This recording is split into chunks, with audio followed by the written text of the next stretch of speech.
Gente, vamos para mais um episódio Meu Mundo Ansioso, onde a gente fala de histórias sobre saúde mental.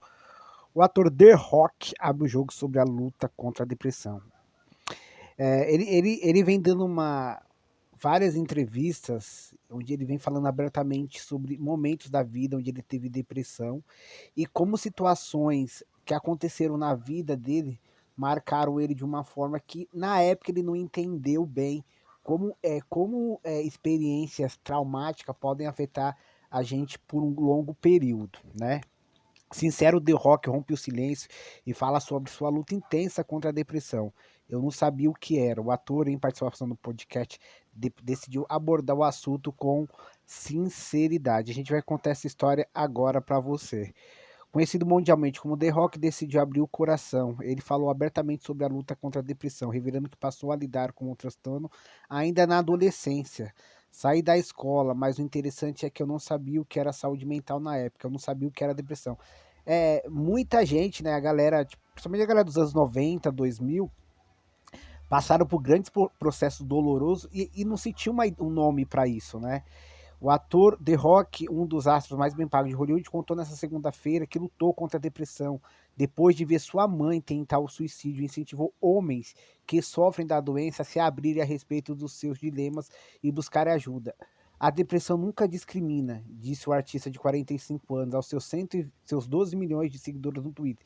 Demorei para perceber, mas o segredo é não ter medo de se abrir, especialmente nós homens, temos a tendência de nos fechar. Isso que ele fala sobre o divórcio, como o divórcio também foi um momento traumático que contribuiu com a depressão, mas quando ele fala isso dos homens, eu conheço alguns amigos meus que eles estão com a saúde mental fragilizada e eles têm dificuldade grande de se abrirem, de conversarem, de falar muito sobre o problema. Muitos deles porque eles consideram que contar sobre os seus problemas poderiam ser considerados fraqueza, né? Eles vêm mudando esse comportamento, vêm entendendo a importância de se observar e entender que isso é uma coisa séria, né? Então, a gente sabe que muitas pessoas, eu falo aqui na galera da periferia mesmo, muita gente está com a saúde mental fragilizada, num estresse, e muitas vezes não procura ajuda, né? Porque primeiro que, sei lá, eu acho que no Brasil a gente ainda não tem uma estrutura para se falar de saúde mental. Ele continua falando aqui, eu simplesmente sabia que não queria estar ali, completou Johnson. Também contou que a depressão atingiu uma fase aguda em meados de 95, quando foi reprovado na equipe de futebol americana. Pouco tempo depois, o astro de Velozes e Furiosos e outros vários filmes de sucesso se casou. Cheguei a um ponto em que não queria falar, não queria fazer nada nem ir a lugar nenhum, disse o astro de Velozes e Furiosos. Chorava constantemente, afirmou que tinha 15 anos quando sua mãe entrou a pé na rodovia Interestadual 65, pouco depois de a família ser despejada de seu apartamento. Ele disse que conseguiu tirá-la da rodovia, mas que depois passou por vários anos mergulhado na depressão, piorando pelas lesões que acabaram com sua ambição de uma carreira de futebol americano e um rompimento com a namorada. Nós dois nos curamos, afirmou ele a respeito de si e da mãe, mas sempre temos que fazer o máximo para prestar atenção quando a outra pessoa está sofrendo. Isso é uma parada muito real, né? Porque assim, a gente vive num mundo muito egoísta, onde as pessoas não têm tempo de pensar nem nela. É o dia inteiro trabalhando, correndo, estudando, pensando em pagar as contas, e as pessoas não estão tendo tempo de se observarem. Eu falo isso porque se você pegar o mundo real, a maioria das pessoas muitas vezes estão estressadas, estão com raiva, estão tristes, e elas acabam acreditando que isso é um sentimento normal. Ah, eu tô triste, tô me sentindo sem esperança, tô alguns dias sem vontade de fazer nada, e elas acreditam que isso é um comportamento normal. Por quê? Porque ao redor dela não se existe uma estrutura para falar para ela, olha, isso é algo grave, você está por um processo que pode estar afetando você de uma forma perigosa. Tanto que às vezes para você marcar um psicólogo, principalmente nos postos de saúde, você tem muita dificuldade. E ao mesmo tempo não se estimula as pessoas a procurar ajuda, né? Eu não queria ir para a faculdade, eu estava pronto para abandonar. Eu deixei, não queria conversar, eu só deixei mais interessante daquela época que não sabia do que se tratava. Eu não sabia o que era saúde mental, eu não sabia o que era depressão, eu só sabia que não queria estar ali. Não queria participar de reuniões do time, não queria fazer nada. Aqui ele fala de 3 processos que foram traumáticos para ele, em fases diferentes da vida dele, né?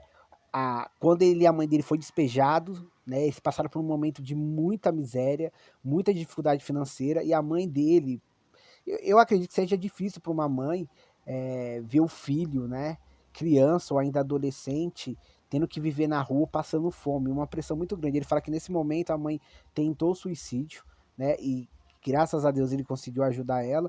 Rompimento com a namorada, e a gente sabe que a gente tem várias histórias de rompimento de relacionamento que causam estragos emocionais muito grandes nas pessoas, né? Teve um caso aqui no bairro onde eu moro, um caso bem triste, de um jovem que terminou com a namorada e acabou é, se matando. E a gente sabe que rompimentos dentro de relacionamento causam um grande impacto. E outro foi quando ele percebeu que não ia poder mais realizar o sonho dele, né? De jogar futebol americano quando ele teve uma lesão no joelho. Isso aí entra naquela ideia de frustrações, né? Quando a gente não consegue alcançar nossos objetivos, realizar nossos sonhos, né? E a gente vive dentro de uma sociedade competitiva, né?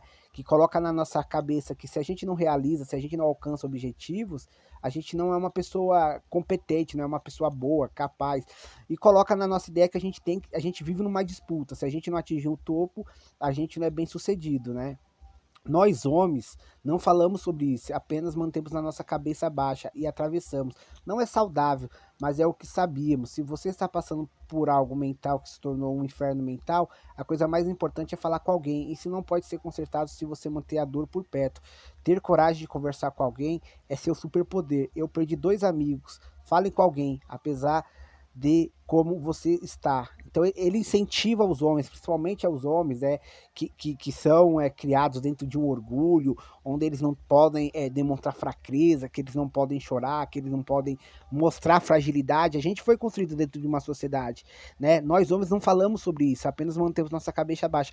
Então o The Rock fala pela sua própria experiência, e ele é um exemplo de masculinidade, né, pelos filmes que eles fazem, e ele tem muitos homens que seguem ele, a importância de homens entenderem que homens sofrem, homens passam por momentos delicados, por fragilidades, né? Que a saúde mental não escolhe quem ela vai afetar, ela afeta a todos. E quando ela afeta, independente de quem você seja, tem que procurar ajuda, sempre. Procure ajuda, fale com alguém, converse, né? Tenta colocar essa dor para fora. Não ache que por ser homem ou independente de quem você seja, que isso é algo que não deve se prestar atenção, que muitas vezes isso vai se acumulando, vai crescendo dentro da gente, quando vê isso vai fazendo um estrago terrível. Eu acho que essa participação do The Rock nesse podcast, essa abertura dele com os fãs, foi extremamente importante. Quando ele fala sobre isso, ainda mais ele, que é visto mesmo como um homem viril, mas ao mesmo tempo fala, não, deixa bem claro, não tem essa de ser homem viril, tal. Todo mundo passa por isso e todo mundo pode pedir ajuda, e pedir ajuda é algo extremamente normal.